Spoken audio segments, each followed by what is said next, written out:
नमस्कार, शानदार हेडलाइन्समा स्वागत छ। म दिपेन्द्र पराजुली। आजका हेडलाइन्स। अहिले तामाङ र मगर समुदायमा दाजु बहिनी बीच विवाह हुन्छ भन्ने अभिव्यक्तिलाई लिएर सडकदेखि सदनसम्म तातेको छ। सडकमा रहेका सामान्य नागरिकले मात्रै होइन, गृह मन्त्रीले पनि मुटुमा ढ्याङ्ग्रो बज्ने गरी यो काण्ड रन्किएको छ। कुरा साउन 7 को हो। प्राइम टाइम टेलिभिजनमा अधिवक्ता भनिएकी भगवती पाण्डे शीतलले तामाङ मगर लगायतका समुदायमा दाजु बहिनी बीच विवाह हुन्छ, यिनीहरूबाट उत्पादन भएका सन्तान आपराधिक क्रियाकलापमा सक्रिय हुन्छन् भन्ने अभिव्यक्ति दिइन्। यो काण्डको बीजारोपण यहीँबाट भयो। यो काण्ड साउन 17 गते टेकु प्रहरी परिसरसम्म पुग्यो। त्यहाँ मगर र तामाङ समुदायका मानिसले धरपकड हुने गरी प्रदर्शन गरे। केहीले नराम्रोसँग रामधुलाई खाए। यहाँबाट यो काण्डले दोस्रो रूप लियो। सोही दिन 28 जना आन्दोलनकारी पक्राउ परे। पक्राउ परेको मात्रै सीमित रहेन घटना, आन्दोलनको मुद्दा अघि बढ्यो। आन्दोलनकारीलाई पक्राउ गरी भित्र लगेर मरणासन्न हुने गरी कुटपिट गरेको भन्दै आन्दोलनकारी झन उग्र बने। साउन 22 गते सोही प्रसङ्गमा देशभरबाट मगर तामाङ समुदायले गृह प्रशासनको ध्यान आकर्षण गराए। साथै सोही दिन काठमाडौँको माइतीघर मण्डलामा, काठमाडौँ, ललितपुर, भक्तपुर र काभ्रेका तामाङ मगर समुदायले प्रदर्शन गरे। सोही दिन बिहान गृहमन्त्री नारायण काजी श्रेष्ठसँग उक्त समुदायले वार्ता गर्यो। त्यसपछि पुनः दिउँसो माइतीघर मण्डलादेखि नयाँ बानेश्वरसम्म प्रदर्शन भयो। प्रदर्शन थेगी नसक्नु थियो, प्रहरीलाई हम्मे हम्मे पर्यो थेग्नलाई। प्रदर्शन गरिसकेपछि प्रहरी प्रशासन र गृहदेखि सरकार नै त्रसित बन्यो। सरकारले बेलुकी पख तामाङ समुदाय अर्थात् आन्दोलनरत मगर तामाङ समुदायका सरकारवालासँग वार्ता गर्यो। अन्ततः मगर तामाङ समुदाय समक्ष सरकार झुकेको छ। गृहमन्त्रीले यो काण्डबारे सबै कुराको निष्पक्ष छानबिन गरी अघि बढ्ने बताएका छन्।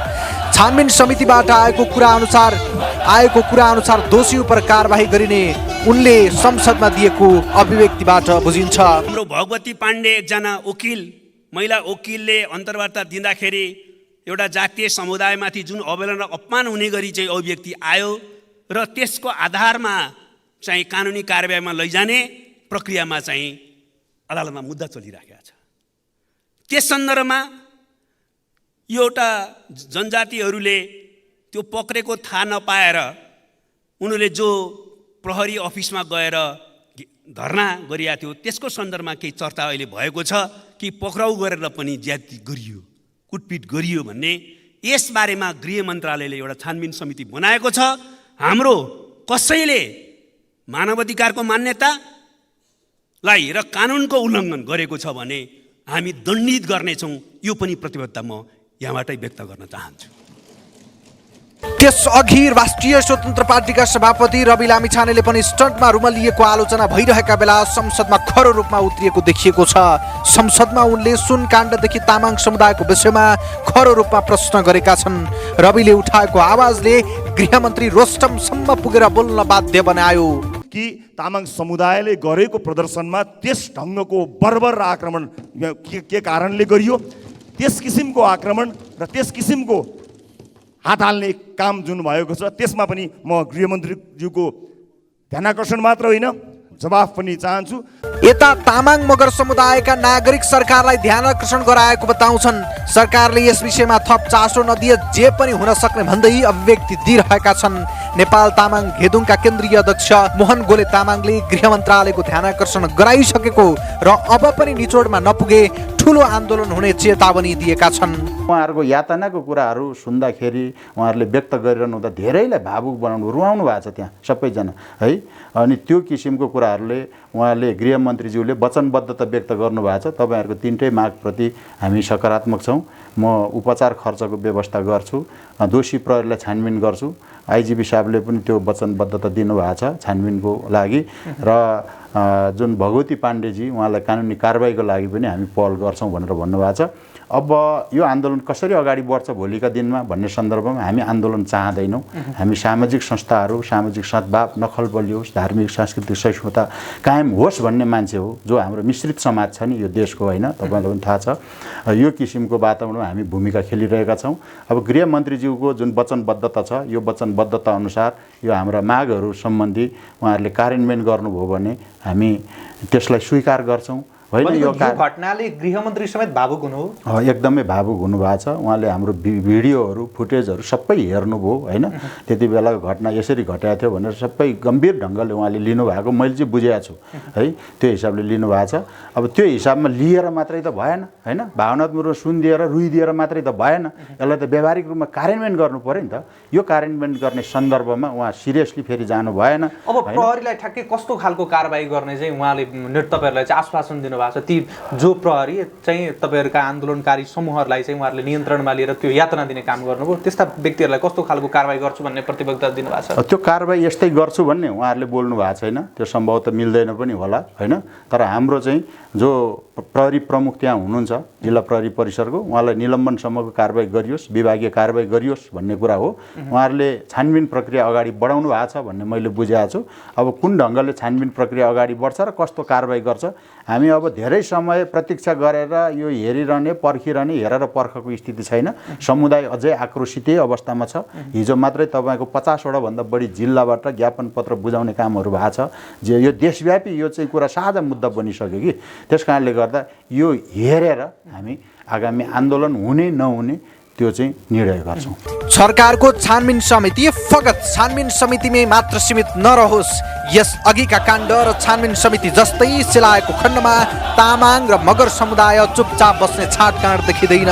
त्यसकारण पनि सरकार मगर तथा तामाङ समुदायसँग झुकेको बुझिन्छ। राष्ट्रिय स्वतन्त्र पार्टीका सभापति रवि लामिछानेले एक अर्काको अनुहार पनि हेर्न नचाहने नेताहरूले अहिले बारम्बार भेट्नुले शङ्का उब्जेको बताएका छन्। मङ्गलबार प्रतिनिधि सभाको बैठकको आकस्मिक समयमा बोल्दै उनले एक अर्काको अनुहार पनि हेर्न नचाहने नेताहरू यतिखेर काण्ड चलिरहँदा भेट्नुले शङ्का उब्जेको बताएका हुन्। लामिछानेले भनेका छन्, एक अर्काको अनुहार पनि हेर्न नचाहने नेताहरू काण्डहरू हुँदा एक अर्का बिना बाँच्नै नसक्ने गरी भेट्नु भएको छ। यसमा हामीलाई गम्भीर शङ्का लागेको छ। सबभन्दा पहिला सदन चल्ने समय सम्माननीय सभामुख मार्फत सचिवालयले तोकेर भन्दछ। सदन चल्ने समय एउटा हो भनिसकेपछि त्यो सदन त्यो समयमा चल्नुभन्दा अगाडि, चाहे रात परोस् चाहे बिहान होस्, देखिएका आवश्यक पर्ने दलका नेताहरू अगाडि नै बैठक बसेर सम्मानित सभामुखज्यू मार्फत आएको सदन चल्ने समयमा किन सदन चल्दैन, यो कुरा महत्त्वपूर्ण विषय हो।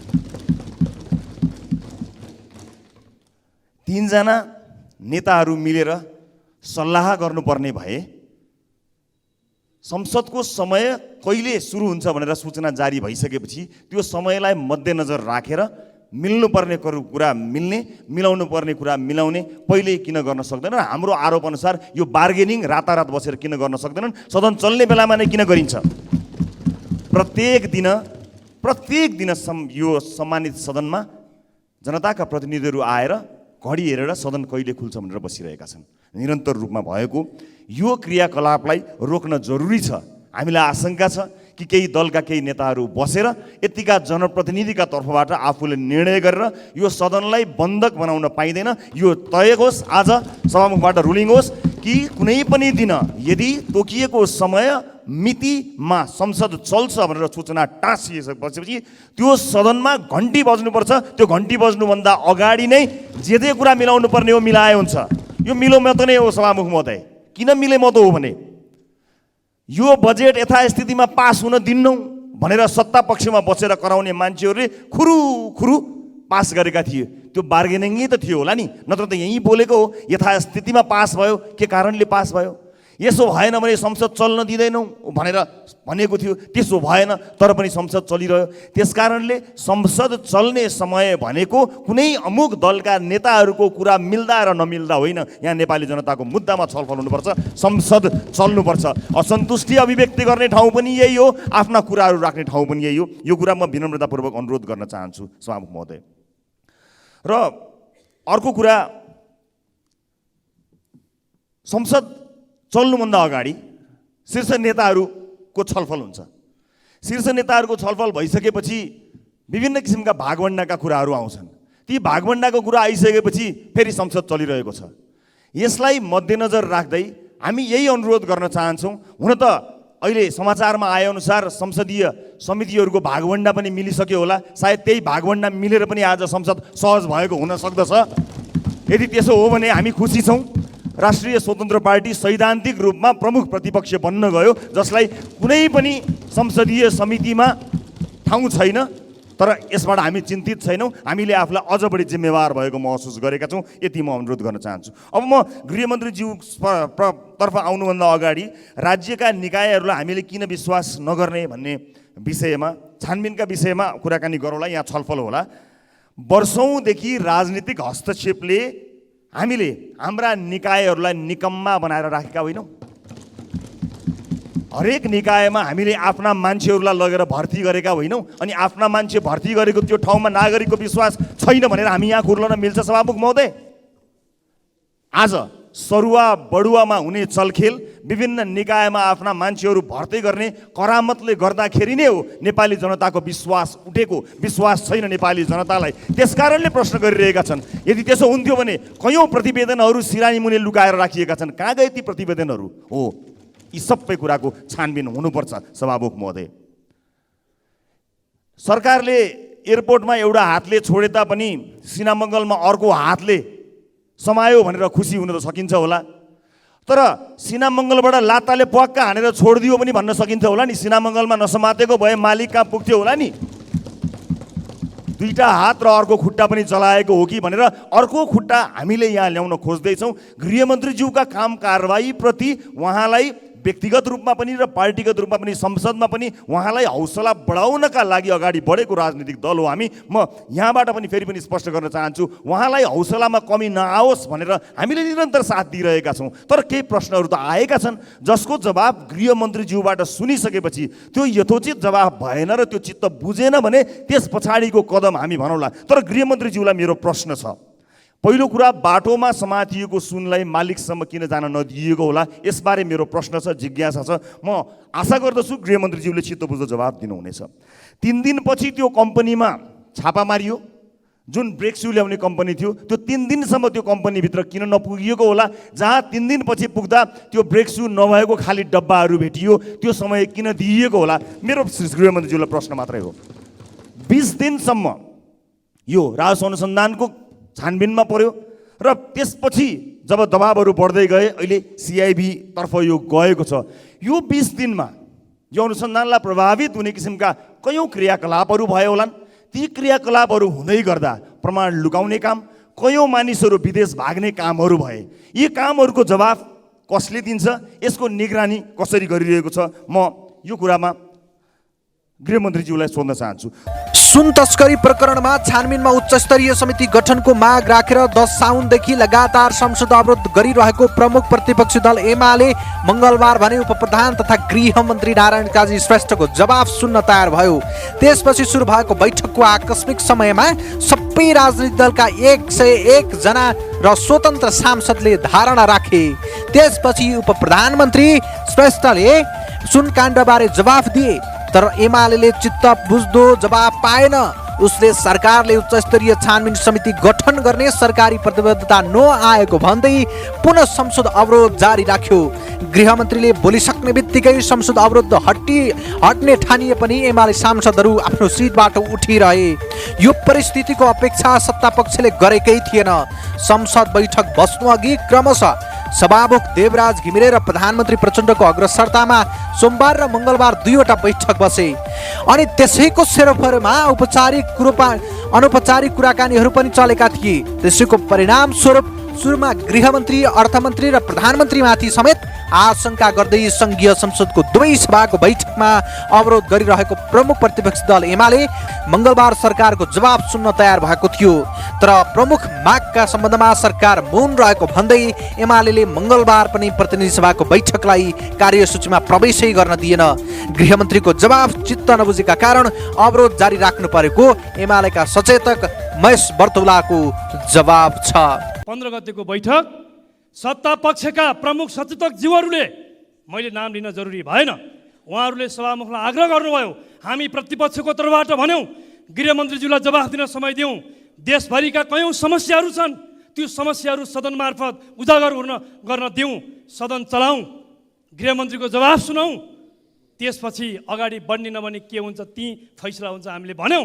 सभामुख महोदय, तर सत्तापक्षका प्रमुख सचेतकज्यूहरूले के यो विषय मिलेको छैन, सूचना टाँस गरेर अगाडि बढौँ, अहिले द्वन्द्वमा जाउँ भन्नुभयो, हामीले मान्यौँ, हामीले बैठक चलाउँ भन्दा भन्दै उहाँहरूको आग्रह मान्यौँ। त्यसपछि अनि दोष चाहिँ बैठक चलेन एमालेलाई लगाउने, यस बिचमा नेकपा माओवादी केन्द्रको केन्द्रीय कमिटीको बैठक आयोजना भयो, त्यो बैठकको लागि केही दिन 5-7 दिन बैठक रोकिदिनु पर्यो, सम्बन्धित पार्टीले भन्नु हो, हामीले रोक्यौँ। अनि दोष नेकपा एमाले बैठक रोक्यो भन्ने आशयबाट विषयवस्तु राख्न मिल्छ।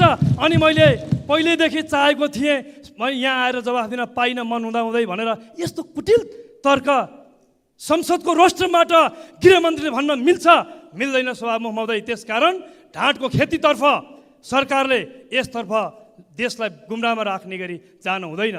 म सभामुख महोदय आग्रह गर्न चाहन्छु, हामीले उठाएको उच्च स्तरीय छानबिन समितिको माग के भयो, म गृहमन्त्रीज्यू मार्फत सरकारलाई सोध्न चाहन्छु, म सभामुख महोदय मार्फत सरकारलाई सोध्न चाहन्छु, गृहमन्त्रीलाई सोध्न चाहन्छु, के भयो, किन यो विषय तपाईँले उठाउन चाहनु भएन? यहाँलाई भनियो राज्यका संयन्त्रलाई अविश्वास गर्ने यस ढङ्गबाट विषय आयो, हामी राज्यका सबै अङ्गहरूलाई विश्वास गर्छौँ, हामी अविश्वास गर्ने कुरा हामीले भनेका छैनौँ। हामीले उच्च स्तरीय छानबिन समिति माग गरिँदाखेरि यस्ता केही कारणहरू छन्। जतिखेर सुन राजस्व विभागले सडकबाट समाउँदै थियो, राजस्वको अधिकारीले भन्यो यो सुन आउने कुरा 10 दिन पहिला थाहा थियो, प्रधानमन्त्रीलाई हामीले सूचना दिएका थियौँ, राजस्वको अधिकारीले भन्नुभयो। प्रधानमन्त्रीलाई सूचना थाहा हुन्छ, गृहमन्त्रीज्यूलाई थाहा हुन्छ कि हुँदैन, अर्थमन्त्रीलाई थाहा हुन्छ कि हुँदैन? यदि प्रधानमन्त्रीलाई थाहा भएको कुरा गृहमन्त्री र अर्थमन्त्रीलाई थाहा हुन्छ भने गृहमन्त्री मातहतको सुरक्षा संयन्त्रबाट कसरी सडकमा आइपुग्यो त्यो सुन, भन्सार चेक जहाँ छलेर कसरी त्यो सुन सडकमा आयो? त्यसकारण हामीलाई शङ्का गृहमन्त्री र अर्थमन्त्रीप्रति पनि छ, यहाँ छानबिन गर्नुपर्छ हो। यहीँनिर हो आजसम्म सिआइबीले, आजसम्म राजस्व अनुसन्धान विभागले अर्थमन्त्री र गृहमन्त्रीलाई पनि अनुसन्धानको घेरामा ल्याएको भए हामी उच्च स्तरीय छानबिन समितिको माग गर्दैन थियौँ। आज उहाँहरूको प्रभावमा, सरकारको प्रभावमा आज सिआइबीलाई राख्न खोजिएको छ, राज्यको संयन्त्र राख्न खोजेको छ। त्यसकारण स्वतन्त्र निष्पक्षीय छानबिन समितिको माग हामीले उठाएका हौँ। यहाँलाई थाहा छ, यही संसदले 2026 सालमा संसदले उच्च स्तरीय जाँच आयोग बनाउन सकिने गरी जाँच आयोग ऐन 2026 बनाएको छ, यस्तै विषयहरूको अध्ययन अनुसन्धानका लागि हो। त्यसकारण सरकारले हामीलाई लागेको थियो, प्रतिपक्षले भनेको, सरकार स्वयंले पनि भ्रष्टाचार र तस्करलाई समाप्त पार्न हाम्रो अभियान छ, पटक पटक हामीले सुनेको, त्यसलाई पनि सहयोग पुग्ने गरी हामीले उठाएको मागलाई सम्बोधन गर्छ भन्ने ठानेका थियौँ, तर भएन। त्यसकारण उच्च स्तरीय छानबिन समितिको माग यथावत रहेको म यो सदनमा जानकारी गराउन चाहन्छु। र सरकारले तस्करहरूलाई संरक्षण गर्न खोजेको छ, तस्करलाई संरक्षण गर्ने सरकारको यो कार्यको हामी विरोध गर्न चाहन्छौँ। अन्तिममा सभामुख महोदय, मैले टुङ्ग्याएँ, कतिपय विषयहरू आयो, हामी यो सदनको प्रमुख प्रतिपक्ष हो, कहिलेकाहीँ सरकार प्रमुख प्रतिपक्षको हिसाबले हामीलाई त्यस हिसाबले बोलाउँदाखेरि हामी जान्छौँ। सम्मान्य सभामुख महोदयले पनि हामीलाई बोलाउनुहुन्छ, हामी सहभागी हुन्छौँ, तर हामी संसदीय मूल्य मान्यताभन्दा बाहिर गएर कुनै प्रकारको नाजायज सम्झौता भागभण्डामा नेकपा एमाले सहभागी हुँदैन। म सम्मान्य सभामुख महोदय मार्फत सिङ्गो हाउसलाई, देशवासीलाई म यो विश्वस्त तुल्याउन चाहन्छु, भन्न चाहन्छु। र सरकार यति धेरै महत्त्वपूर्ण विषयवस्तु सिङ्गो प्रतिपक्षको तर्फबाट आइरहँदाखेरि आज सरकार प्रतिपक्षलाई गलाउने, थकाउने मनस्थितिबाट अगाडि बढ्यो, प्रतिपक्ष बिचमा खेल्ने र जनतालाई भ्रम सिर्जना गर्ने यस ठाउँमा पुग्यो सभामुख महोदय। अनि यो हामीले भ्रष्टाचारको जालो समाप्त पार्न, तस्करको जालो समाप्त पार्न एउटा उच्च स्तरीय छानबिन समिति बनाऊ भन्दा सरकार जति सिटी लाए पनि आइया र आथु नभन्ने हेटौँडाको त्यो राप्ती बगरको दर्शन ढुङ्गा जस्तो जब्बर र कठोर भएर बस्यो सभामुख महोदय। त्यसकारण यो उच्च स्तरीय छानबिन समिति जरुरी छ। म भन्न चाहन्छु, सरकारले यस विषयमा प्रतिबद्धता जाहेर गरेन। हाम्रो विरोध जारी छ। उच्च स्तरीय छानबिन समिति माग जारी छ। धन्यवाद। मान्य सदस्यहरूले आफ्ना भनाइ राखिसक्नु भएको छ। अब हाम्रो बैठकको नियमित कार्यसूचीको महत्त्व पनि त्यत्तिकै छ। सरकार राष्ट्रिय प्रजातन्त्र पार्टी संसदीय दलका नेता राजेन्द्र लिङदेनले अनुसन्धानको विश्वसनीयताका लागि उच्च स्तरीय छानबिन समिति गठन गर्नुपर्ने बताएका छन्। मङ्गलबारको प्रतिनिधि सभा बैठकमा लिङदेनले प्रहरीले मात्रै अहिलेको सुनकाण्डमा संलग्न रहेकालाई कारबाही गर्न नसक्ने भन्दै उच्च स्तरीय छानबिन समिति गठन गर्नुपर्ने माग राखेका हुन्। प्रमुख विपक्षी दल नेकपा एमाले पनि उच्च स्तरीय छानबिनको माग गर्दै आएको छ। राज्यको प्रतिपक्षी दलले यत्रो गम्भीर विषयमा माग गर्दा के बनाइदिँदा सरकारलाई क्षति हुने विषय के थियो, के नोक्सान हुन्थ्यो? सरकारले गरेका सबै अनुसन्धानहरू पूर्ण छन् त? सुनियतका साथ छन्? अहिले खोलिएका सबै फाइलमा सबैमाथि अनुसन्धान भएको छ? लिङदेनले प्रश्न गरेका छन्। नक्कली भुटानी शरणार्थी प्रकरणमा गर्नुभएको अनुसन्धान पूर्ण छ। ललिता निवास जग्गा प्रकरणमा अदालतले भनिदियो नि तपाईको अनुसन्धान अपूर्ण छ र केही मानिसलाई जोगाउनु भएको छ भनेर भनिदियो नि। लिङदेनले यो प्रश्न प्रतिनिधि सभाको बैठकमा गरेका हुन्। संविधान र निर्वाचन प्रणाली नै त्यस्तो बनाउनु भयो जसलाई तपाईँले समावेशी समानुपातिक के नाम दिनुभएको छ, जहाँ कसैलाई निषेध गर्न मिल्दैन। तर तपाईँले संविधान निर्वाचन प्रणाली त्यस्तो परिकल्पना गर्नुभयो। तर यहाँ अहिले आएर संसदको संरचना पनि त्यो बन्यो। तर केही दलहरू मिलेर पुरै देशलाई संसदलाई बन्धक बनाउन मिल्छ? यो तीनटा दलको बन्धक बन्न मिल्छ? तपाईहरू रातारात सल्लाह गर्ने, तीनटा दलले निर्णय गर्यो भनेपछि हामी लुरु पछि लाग्नुपर्ने? म सभामुख महोदयको ध्यान आकर्षण गर्न चाहन्छु। यो गैर संवैधानिक शक्ति केन्द्रको निर्माण यो संसदभित्र कसरी भइराखेको छ? संसदको नियमावलीको कुन धारा उपधाराले, संविधानको कुन धारा उपधाराले यस प्रकारको संरचनाको परिकल्पना गर्छ? तीन दल बस्ने, तीन दलको नेता बस्ने संसदीय समितिको निर्माण कसरी हुन्छ भन्ने कुरा नियमावलीमा छ। तीनटा दलले टुङ्गो लगाउने विषय हो। यस्तो कुराहरू बाहिर आइराखेको छ।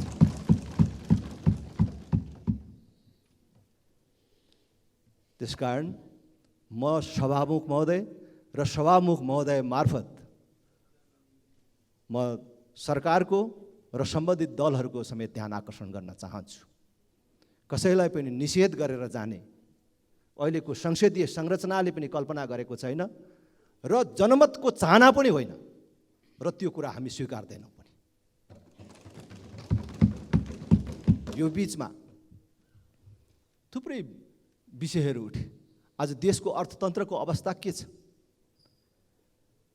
यो एक वर्षमा मात्रै कति व्यवसायीहरूले आत्महत्या गर्नु पर्यो।